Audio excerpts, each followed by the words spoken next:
Right. All right, General. Many thanks for your opening submissions. Professor, many thanks for patiently waiting. Let me come to you. I'm going to ask you the same question. Was India uniquely exposed back then? I mean, a newly independent nation trying to understand, wriggle its own, situation. Does debating Panchsheel today meaningfully affect India's current position on the line of actual control? Is it largely symbolic, politicized? How do you read the CDS's comments, and where do we go on from here? I think clearly at the moment these 5 principles of peaceful coexistence were enunciated in the April 1954 agreement. They were generally seen as sublime and broad principles that would guide not just India-China relations, but international relations in general. Let me make the first point to say that in hindsight, we are always very wise. We are always bolder and wiser in that sense. So first thing that we require to debate this point is not to look at it from 2026, when India is a nuclear weapon state. India is going to be third largest economy, largest middle class, booming, technologies and so on. We have to look at the argument in 1950s and ask the question, was there a clear understanding of a buffer? Was there India as one united nation? Was there one China united nation? We were still finding our feet as to who we are at that time.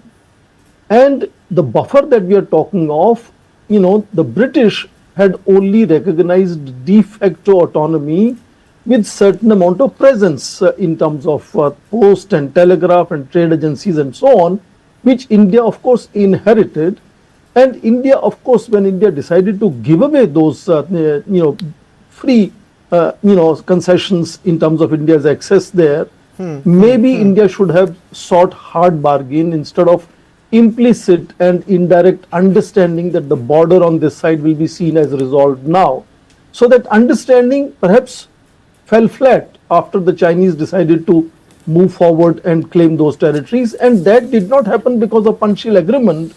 That happened primarily because the uprising that happened in Tibet, the fact that Dalai Lama decided to come to India, the fact that India allowed him to stay here, that is what militarized, quote unquote, this border, which was supposed to have easy access to each other. They had agreed on 6 passes from Shipkilar to, sort of Niti, Kangdi, Kungdi, and the Dharma and Lipur Lake and so on.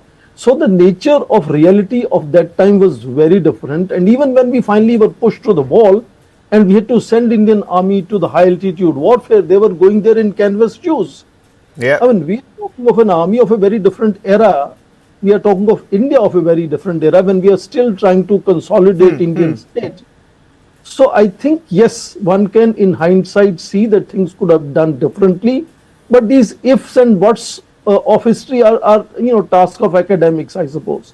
They will keep debating it over a period of time, and one can understand, go back, we'll find some things that could have been perhaps done differently, but that was not the option. For example, India did what India thought at that time was good for it. And you're absolutely right, Professor. I mean, Captain Retrospect, nobody knows better than Captain Retrospect. And no pun intended at this point in time. Final 30 seconds to Professor. Professor, like General pointed out, what lessons from the 1950s are still relevant today? I think we've already learned a lot of lessons from there, and the way India approaches China today is not the same as Nehru approached China. We are very assertive. You saw what happened post Galwan. We are standing eyeball to eyeball with China, and finally the thaw resulted after 4.5 years. So that means Nehru trusted China perhaps more than he should have. But that's in hindsight that we can be wiser. Today we have learned lessons. We are already dealing with China with far more pragmatic manner. Border tensions are going on simultaneously as trade goes up 40% in the same year. That's a very smart, calibrated policy of sector-wise cooperation, sector-wise conflict. So I'm sure we have constantly been learning from what Nehru did. That's one question that we were asking on the broadcast today, Professor, as well.